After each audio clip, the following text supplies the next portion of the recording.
మీ పేరు? ముందుగా మీడియా మిత్రులందరికీ నా నమస్కారాలండి. నా పేరు మల్లా ధనలత. నేను వైఎస్ఆర్ కాంగ్రెస్ పార్టీలో చాలా పదవులు చేసి వచ్చాను. అలాగే రీసెంట్గా కూడా కనకమహాలక్ష్మి దేవస్థానం బోర్డు మెంబర్ని కూడా. నేను పుట్టి పెరగడం అంతా కూడా మల్కాపురంలోనే పుట్టి పెరిగాను. నేను శ్రీహరిపురం మా అత్తగారి ఇల్లు. నేను ఒక 20 సంవత్సరాల వరకు కూడా శ్రీహరిపురంలో బర్మా కాలనీ మా అత్తగారి ఇల్లు, అలాగే ఇందిరా కాలనీలో మా చిన్న అత్తగారి ఇంట్లో మేము 18 సంవత్సరాలు అక్కడ ఉన్నాం.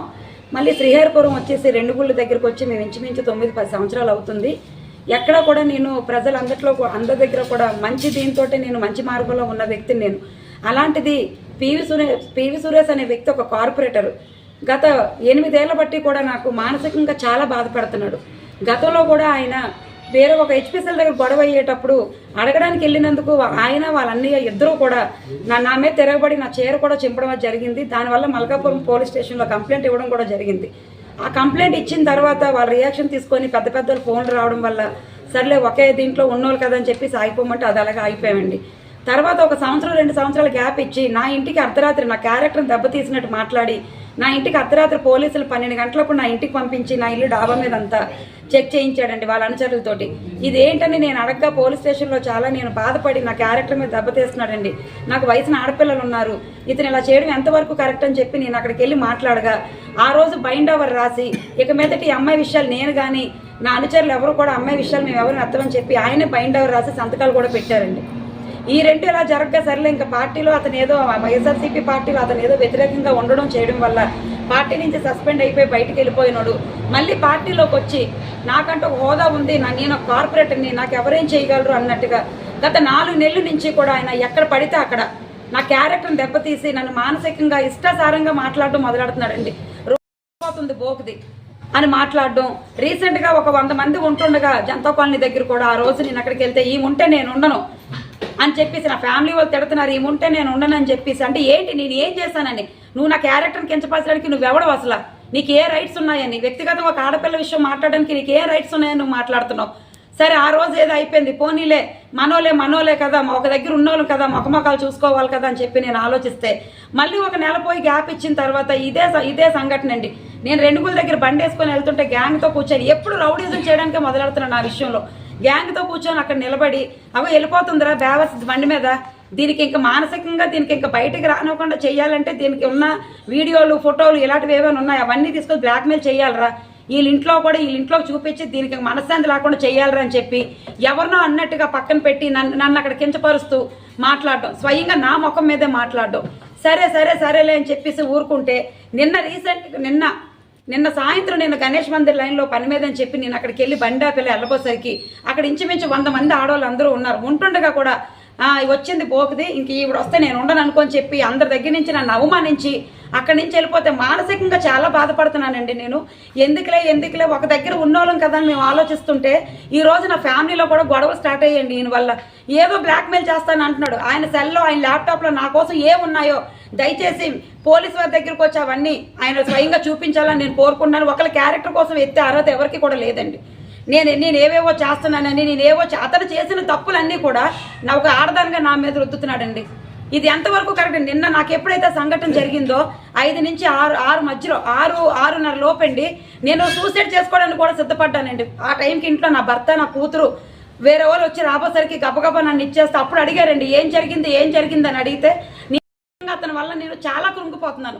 కానీ చెప్పితే ఇంట్లో ఏటో వద్దని చెప్పేసి బయటికి మళ్ళీ తిరగనివ్వరేమని భయం మీద నేను చెప్పకుండా ఉంటే నిన్న ఎవరో చెప్పేయడం వల్ల ఎప్పుడైతే నేను సూసైడ్కి అటెంప్ట్ చేశానో వెంటనే వాళ్ళందరూ అడగడంతో నేను వెంటనే నిన్న మల్కాపురం పోలీస్ స్టేషన్ కూడా వెళ్ళి నేను కంప్లైంట్ ఇవ్వడం జరిగిందండి. కంప్లైంట్ ఇచ్చి సిపి గారు కూడా నేను కంప్లైంట్ రాయడం జరిగిందండి. కంప్లైంట్ ఇచ్చిన తర్వాత కూడా నేను అక్కడికి వెళ్ళి వచ్చాక మా వాళ్ళందరూ ఒకటే అడుగుతున్నారు, దేనికి అతను నిన్ను టార్గెట్ పెడుతున్నాడు అంటే నీ చావు చూద్దామని చూస్తున్నాడా? అసలు అతనికి నీకు లాలూచీలేంటి? నిన్నెందుకు రోడ్ల మీద 10 సార్లు మాట్లాడుతున్నాడు? నా భర్త కూడా ఏదో పని మీద రోడ్ల మీదకి వెళ్తుంటే అతను కూడా వేరేగా అతను అసలు ఎవరి విషయాల్లోకి దూరడు, అలాంటిది అతను కూడా వేరేగా మాట్లాడి పేరెత్తి అక్కడ తిడుతున్నాడండి. నిజంగా ఆయన వల్ల నేను చాలా క్షోభ అయితే అనుభవిస్తున్నానండి. నాకు ఇంట్లో వయసున పిల్లలు ఉన్నారు, ఇంకొక నా కూతురు ఉంది. నేనేమైనా అయిపోతే నా పిల్లల పరిస్థితి ఏంటండి? ఒక మాట ఆలోచించండి. నేనేమైనా అయిపోతే నా పిల్లల పరిస్థితి ఏంటి? పోనీ అతను కోసం నేనేమైనా ఎత్తుతున్నానా? అంతలాగా ఒకరి క్యారెక్టర్ కోసం మాట్లాడకూడదండి. నిన్న అనకూడదు కానీ చాలా మంది అన్నదమ్ములు నాకు అక్కడ వాళ్ళు ఎలాంటి వాళ్ళు అవనివ్వండి వెంటనే అక్కడ చూసి వచ్చి మాట్లాడారండి, ఈ అమ్మాయి ఏంటి ఇంత సైలెంట్గా వెళ్ళిపోతుందని. అక్కడ సైలెంట్గా వెళ్ళానంటే ఒక రీజన్ ఉందండి.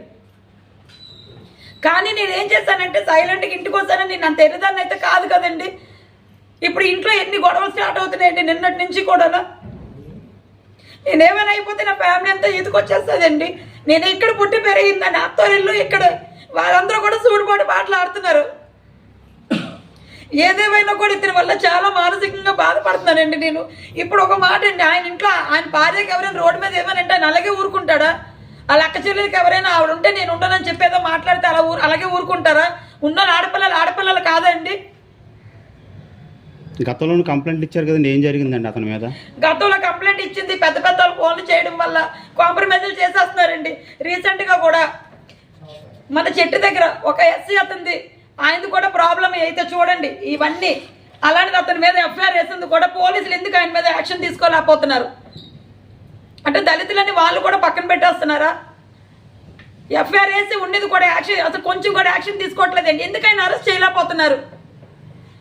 ఈరోజు ఒక ఆడపిల్లగా కాదండి, ఇప్పుడు నేను చాలా గడుస్తానని అందరూ అంటారు. గడుస్తానని నేను కూడా ఒక ఆడపిల్లనే కదండి.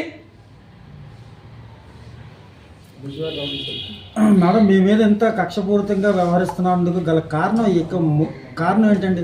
ఆ కారణం కూడా నాకు తెలియట్లేదండి. ఎందుకు నా మీద అంత కక్ష పెట్టుకున్నాడు ఆ కారణం కూడా తెలియట్లేదు. ఏవో ఉన్నాయి, ఫోటోలు ఉన్నాయంట, ఇంకేవో ఉన్నాయంట, అవి బయట పెడతాడట, అవి ఫ్యామిలీ వాళ్ళకి చూపిస్తాడట. మరి ఏమున్నాయో నన్ను అడగాలి కదా, నాకు చెప్పాలి కదండి. రాజకీయంగా మీరు బాగా ఎదుగుతున్నారని అది కక్షపూరితంగా ఏమైనా వ్యవహరించే అవకాశం ఉందంటారా? ఆయన సస్పెండ్ అయిపోయిన తర్వాత వచ్చిన తర్వాత డౌన్ అయిపోయాడని చెప్పి నేను హైప్లోకి వెళ్ళిపోతున్నానని చెప్పి రాజకీయ పరంగా కూడా నన్ను తొక్కాలని నా క్యారెక్టర్ అంతా బయటకు అందరి ముందు భంగం చేస్తున్నాడండి. ఇద్దరు సేమ్ అదే వైసీపీ పార్టీ అయ్యిండు కూడా మీ మీద అంతలాగా చేయడంలో గల కారణం ఇంకా ఏమైనా చెప్పగలరా? నాకు ఆ పార్టీ కోసం అయితే నాకు తెలియదు కదండి. ఇది అసలు పార్టీ కూడా సంబంధం లేదు, ఇది నా వ్యక్తిగత విషయాలు. గతంలో కూడా నాకు ట్రస్ట్ బోర్డు మెంబర్గా పదవి ఇస్తారు, కష్టపడబట్టి ఎవరైనా పోస్టులు ఇస్తారండి. అప్పుడు కూడా నాకు బోర్డు మెంబర్గా ఇస్తామని చెప్తే ఈయన అందరి కాళ్ళ దగ్గరికి వెళ్ళిపోయి ఆ పిల్ల మంచిది కాదు, ఆ పిల్లకి మీరు బోర్డు మెంబర్ ఇవ్వద్దు, ఆ పిల్లకి ఏ రకంగా ఇస్తారని చెప్పి అందరి దగ్గరికి వెళ్ళి నా కోసం బ్యాడ్గా చెప్పడం జరిగిందండి. కానీ ఒక వ్యక్తి చెప్పారంటే ఎవరు నంబర్ కదా, ఎంక్వైరీలు చేస్తారు కదండి. ఆ ఎంక్వైరీ చేయబట్టి వాళ్ళకి ధర్మకర్తను అయ్యానంటే మంచి క్యారెక్టర్ ఉంటేనే కదండి ధర్మకర్త అవుతారు. చదువుకున్నాడు, ఇంగిత జ్ఞానం లేదండి ఆ మాత్రం. అయినా ఆడెవడండి నన్ను పదే బస్సులు నన్ను హింసించాడు కాడు ఎవడండి? నా చుట్టమా, నా అన్నదమ్ముడా? పోనీ నేను ఈ రోజు వరకు ఇంట్లో చెప్పకపోవడానికి కారణం ఏంటంటే ఒక దగ్గర ఉంటున్నా, ఒక ఊర్లో ఉంటున్నాం. మొన్నే చచ్చి బతికాడు. అలాంటి వాడు మళ్ళీ నేను ఎందుకులే మాట్లాడటం చేయడం వల్ల నేను ఎందుకులే తగ్గు ఊరుకుంటే ఆ తగ్గడం వల్ల నా మీద నా క్యారెక్టర్కే భంగం కలిగిస్తున్నాడండి. అంతమంది ఆడవాళ్ళ దగ్గర వాళ్ళ దగ్గర అలా మాట్లాడుతుంటారు, అందరూ ఎలా చూస్తారు నా విషయంలోని? నాకు ఇంకొక ఆడపిల్ల ఉంది పెళ్లి చేయడానికి. కంప్లైంట్ చేశారండి మీరు? నేను వెళ్ళి కంప్లైంట్ ఇవ్వడం జరిగిందండి. ఇగో సిపి గారికి పెట్టాను, మల్కాపురం స్టేషన్లో కూడా కంప్లైంట్ ఇచ్చాను. ఈ విషయంలో కానీ పోలీసులు కానీ సరిగ్గా యాక్షన్ తీసుకోకపోతే నా చావు కారణం పివి సురేషేనండి. పోలీస్ డిపార్ట్మెంట్ ఎలాంటి చర్యలు తీసుకోవాలని మీరు కోరుకుంటున్నారు? ఒక ఆడదాని క్యారెక్టర్ కించపరిచాడు, వాళ్ళకి లాంగ్వేజ్తో నా మీద మాట్లాడుతున్నాడు ఎక్కడ పడితే అక్కడ. ఇవన్నీ ఒక ఆడదాన్ని అనడానికి రైట్స్ ఎవరికీ లేవు. అతని విషయంలో పోలీసులు యాక్షన్ తీసుకొని అతనికి ఎఫ్ఐఆర్ వేసి జైలుకి పంపించిపోతే మట్టుకు నేనైతే ఊరుకోనండి. నాకు ఆ విషయంలో న్యాయం జరగాలి. అలాగే మేము మీడియా ద్వారా పోలీసుల ద్వారా అంటే ఇంత గడుసుగా ఉన్న నాలాంటి దాన్ని నేను ఈ రోజు ఆలోచించి ఈదికి ఎక్కానంటే నాకన్నా అమాయకులు ఉన్న వాళ్ళందరి పరిస్థితి ఏంటండి? అంటే ఎంతమందిని అలా కించపరుస్తాడో మనకు తెలియదు. ఈరోజు నేను బయటపడ్డాను, ఇలా ఎంతమందికి మానసికంగా బాధపడతాడో మనకు తెలియదు కదా. ఇప్పుడు ఈయన వల్ల నిన్నటి నుంచి ఫ్యామిలీలో గొడవలు. మేడం, అప్పుడు పోలీస్ డిపార్ట్మెంట్ ఒకవేళ ఎలాంటి చర్య తీసుకోవాలని మీరు కోరుకుంటున్నారు? ఒక ఆడదాన్ని ఇంత కించపరిచి మానసికంగా అంతలా బాధ పెట్టి మాట్లాడతారు కాబట్టి దానికి ఉన్న సెక్షన్లు దానికి ఉంటాయి. న్యాయంగా వెళ్ళిపోమని నేను చెప్తున్నాను. పోలీసులు కూడా నేనేదో ఇచ్చానని కాదు, ఎంక్వైరీ చేయండి, న్యాయంగా వెళ్ళమని నేను చెప్తున్నాను. నేను రాసే కంప్లైంట్లకి ఏ సెక్షన్ అయితే బలంగా ఉంటుందో ఆ సెక్షన్ పెట్టి అతను జైలుకి పంపించాలండి. అందుకు సంబంధించిన ఆధారాలు మీ దగ్గర ఉన్నాయా? ప్రూఫ్ చూపించగలరా? నేను ప్రూఫ్ చూపిస్తానండి. అతను ఏం మాట్లాడుతున్నాడో, అతను ఎవరి దగ్గర మాట్లాడుతున్నాడో, అతను తిట్టేటప్పుడు ఎవరున్నారో అవన్నీ ప్రూఫ్లతో ఉన్నానండి. ఈ రోజు ఇక్కడికి వచ్చేంత బలంగా నేను మాట్లాడుతానంటే నా దగ్గర ప్రూఫ్ ఉందండి. ఓకే.